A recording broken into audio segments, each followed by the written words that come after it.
Hello, this is Stacey Roshan, and I'm so happy that you're joining me for this Wacom sponsored session on enabling new ways to teach and learn. And it will be focused on using Canva's draw and record features paired with a Wacom tablet.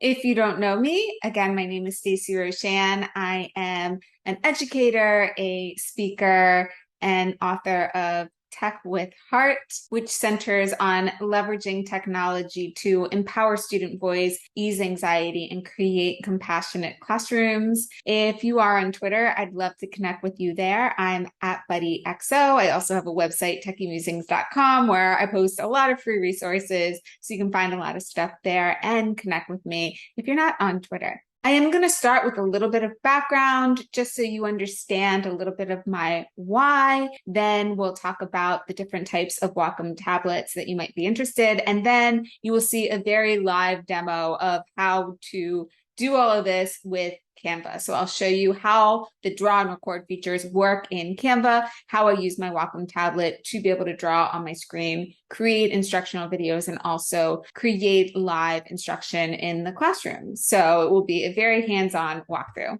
So let's get into that little bit of background. So for me, it really started when I was teaching AP Calculus and I felt like I had all this content to get through and not enough time. And I think we've all felt that way as educators, no matter if you're teaching a high-level AP class or not.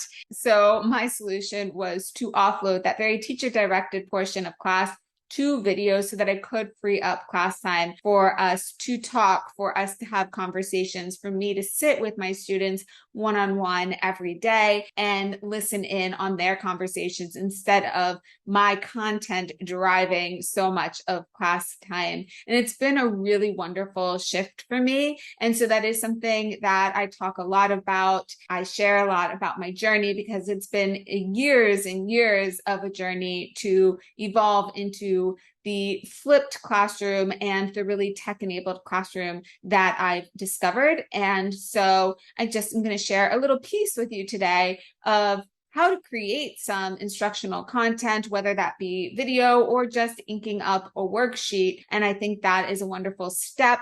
These tools that we have now, like Canva, were not available when I started my journey. And having an all-in-one tool just makes it so much more friendly on the teacher end and also accessible on the student end. And that's what I aim to share with you today. Now, one of the biggest wins for me was that when I reduced the anxiety in the classroom, and I did that by offloading that lecture, so we really freed up a lot of class time, it was all of a sudden seeing students become much more resourceful and independent in their learning. There was so much peer-to-peer learning going on in the classroom. You know, I thought that I was going to be running around the classroom answering a million questions, but when I freed up all this class time for students to work, to collaborate, to problem solve, I found that they would rather ask one another. And that has been a really powerful shift in my classroom. And that is what I would say is really the power of flipping the classroom, is really shifting the ownership over to students,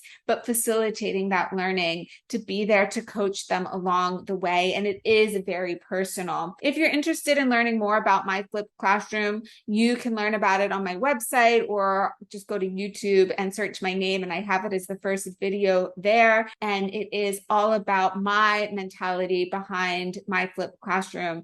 And it is something that I actually share with parents at the beginning of the year so that I'm sure that I start the relationship off well with parents so that they understand the expectations, so that they're able to help their children maximize their learning in the class.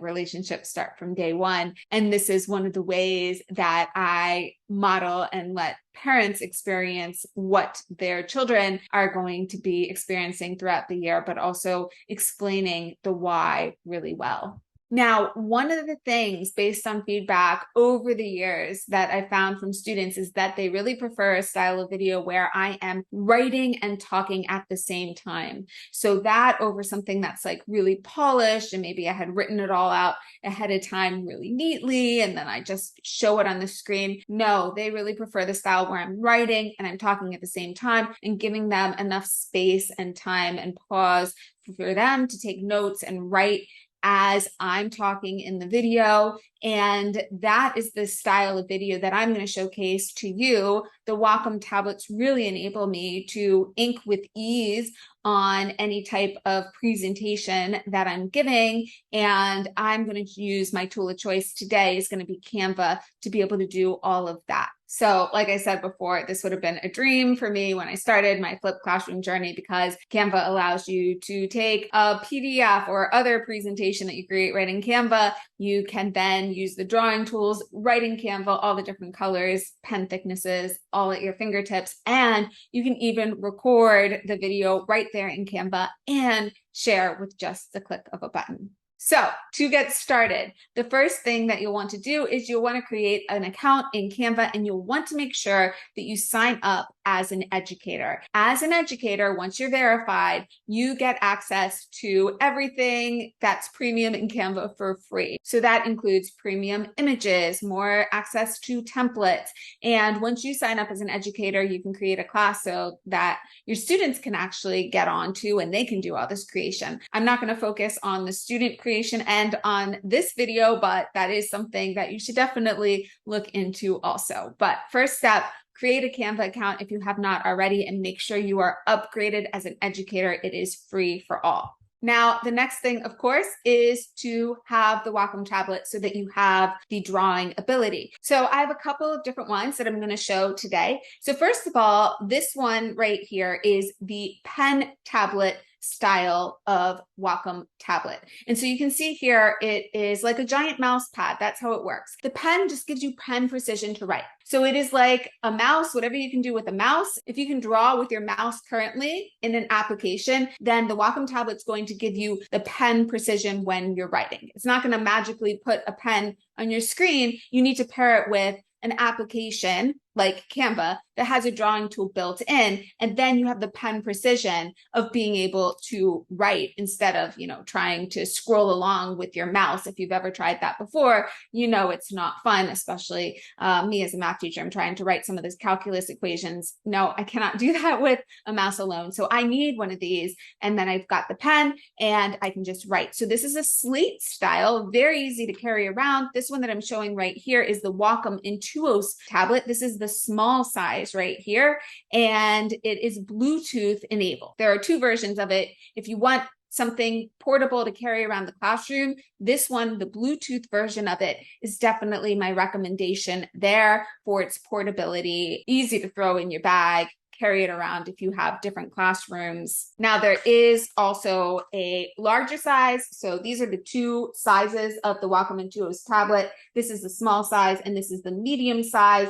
If you find that the small is just a little bit too small, you can go for the medium size. And this also comes in a Bluetooth version. So you can choose between those two. The small size is obviously a little bit lighter, easier to carry around the room. So this one is usually what I recommend. And this is the one that Wacom is doing the giveaway for today. Now, there's also the one by Wacom, and I have it unplugged right now, but this one does need to be plugged in. This is their lowest price point option. It's the one with the red back. And this one is absolutely fantastic. All of Wacom tablets are absolutely fantastic. They're created for artists. They're well beyond what I ever even need as a math teacher, but the handwriting experience on them just feels so good. And when it feels good, you want to create more. It looks better. You're more excited about your work. And for me, it's been something where I've created more because I have these tools in my hand. So this one is the one by Wacom. Again,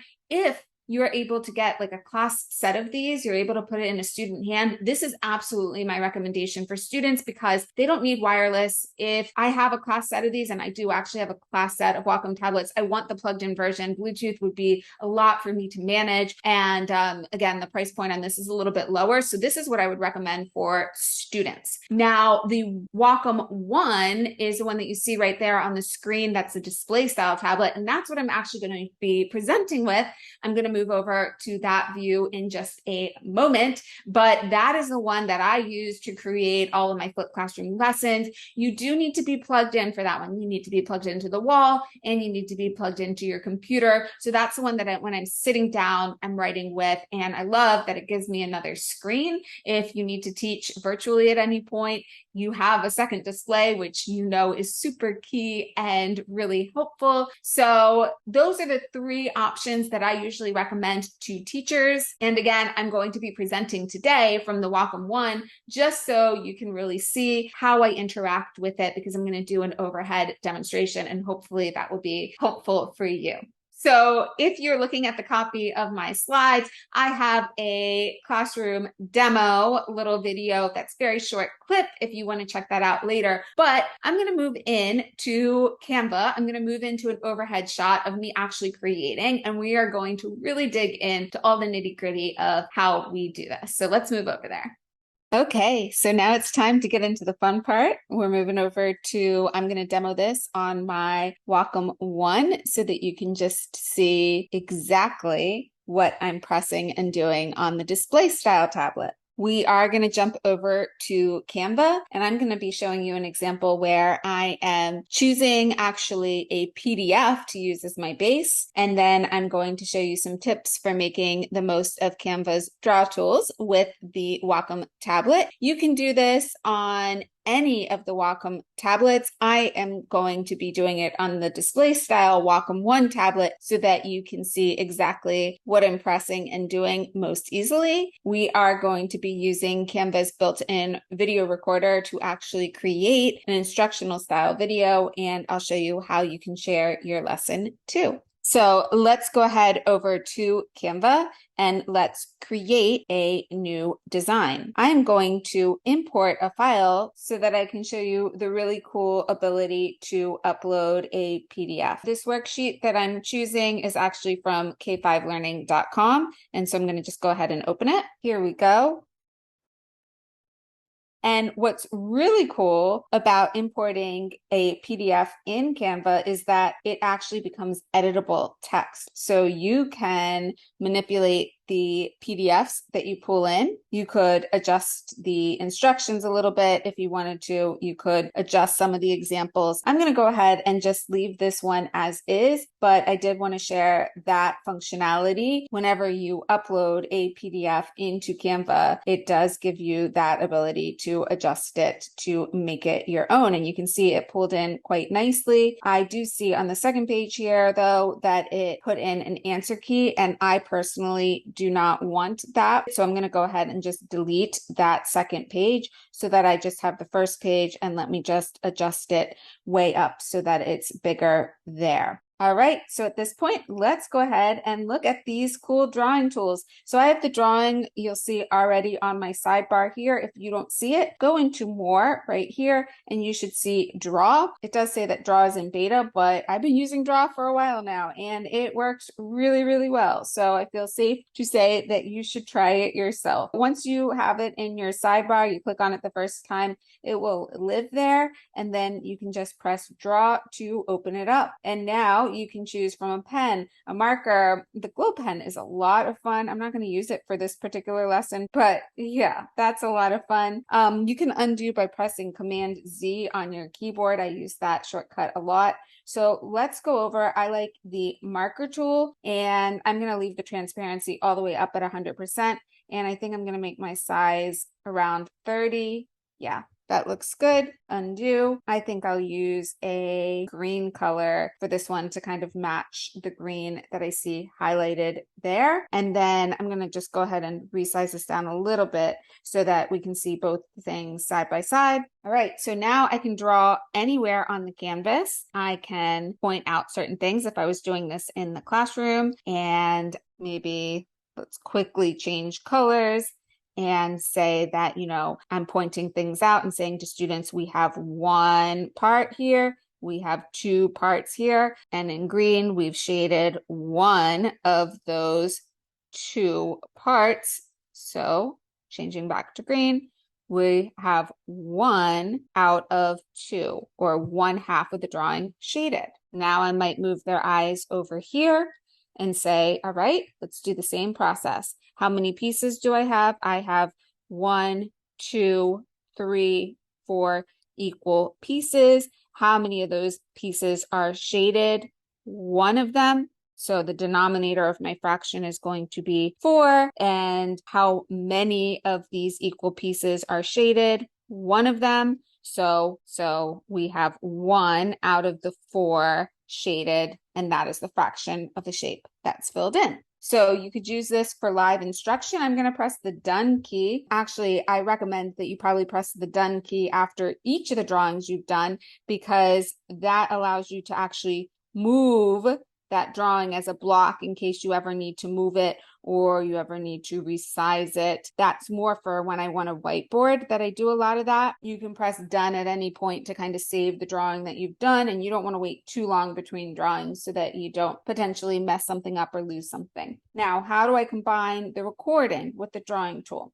To do that, I like to scroll up to uploads right here and then record yourself. I find that the easiest way to do this. And then you can choose if you want to capture your camera, and that would be just your camera. You can choose your camera and your screen, or you can just record your screen. In this example, I'm going to just record my screen. It allows me to choose my entire screen, my window, or a Chrome tab. Chrome tab doesn't actually work for what we want to do, so I recommend just doing a window, selecting the window that you're on. If you have it opened in 2 tabs like this, if you had it open in 2 windows, then obviously choose the one where you want to do the drawing in. Go ahead and press share. When you're ready, press record. During the 3, 2, 1 countdown, go ahead and jump over to what you want to be recording. And I had already set up my scene over here, so let's zoom in a little bit and do that same type of thing. So how many equal parts do I have? 1, 2, 3, 4, 5, 6. So I have 6, and the denominator was already filled in. Of course, you would explain that a little bit better. And how many of those 6 are shaded? Well, I just have 1 of them in this example, so I have 1, 6. Go ahead and press done. Move back over to your other tab and press done. And now we have a little recording. I'll show you how that works as soon as we press save and exit. Recording, and I had already set up my equal parts. Do I have? So here you go. Here's your little video that is just embedded right on your worksheet. You can see that the drawing and the voice recorded nicely in real time. I don't like to put it directly on the worksheet. I tend to like this to be big and on a separate page. So the way that I do that is just scroll down, add a page. So you have a blank page down there. Scroll back up and just move this down to your other page. You can also cut and paste if you find that easier than dragging and dropping. And that's it. So now, you could have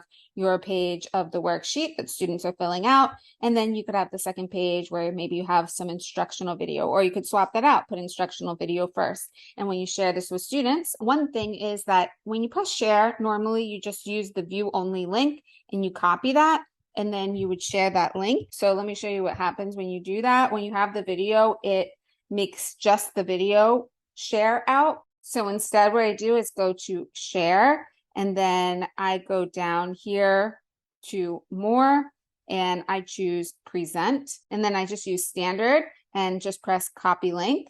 And then if I open that in another tab, that will work perfectly. No sign-in is required for students to be able to view this. You can see if I open an incognito window here and I paste it in, there's the worksheet so that they can view this. And then if they go to the second page, recording, and I had already set up there's the video, they can stop it, they can play it. And so they have the worksheet on page 1, and then you want to be recording, and I had already the video on page 2. That's how I do it. It's very simple, all in one. I just love it for that ability to create, draw, record, and share, all using one tool. So all I'm using here is Canva with my Wacom tablet, which gives me the ability to handwrite, draw on anything. It's a great tool for in the classroom for making instructional videos. As a math teacher, I could not live without mine. All right, so I hope that gave you some ideas. I would encourage you to now do a little bit of reflection and think about how some of the ideas that I shared for making a math instructional video might apply to your setting, to your classroom, and how you will make the best use of this. So maybe take a note, jot it down. If you're on social media, go ahead and share that with us. Make sure that you use the hashtag ideaU. You can tag me at BuddyXO to make sure that I see it. I'd love to see what you're thinking. And if you have any questions, definitely leave them there so I can follow up with you. And also, if you click on the slides, I left a Canva template. I actually found this one in Canva, Set Your Goals. And I thought that could be fun for you to fill out. So if you have the pen capabilities, you can go ahead and fill it out with a pen. If you don't, you can use the text tools in Canva to fill this out. And if you would like, go ahead and take a snapshot of your completed goals, and you can share that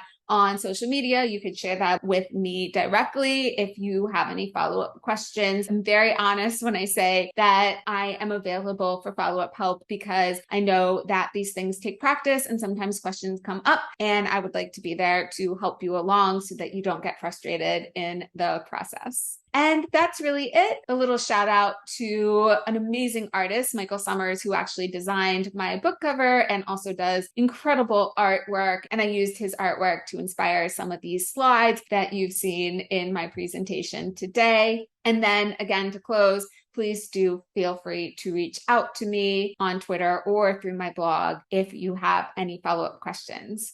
The last slides of the presentation that you'll be getting are some references. So I have a Canva playlist on YouTube if you are interested in looking for any more instructional style videos. I also have a pretty lengthy article kind of walking you through some of the things that I showed you today, which you can see on the left-hand side of that slide. And then I have a bunch of tutorials on Wacom tablets, how I use them in my classroom, my recommendations if you're trying to make a choice of which one's best for you. If I didn't answer all those questions in this video, then hopefully you can find what you're looking for in this playlist. So you'll have access to all of those things. And again, I just want to thank you so much for taking the time to join me today. I hope you enjoyed it, and that'll be it for now. Bye.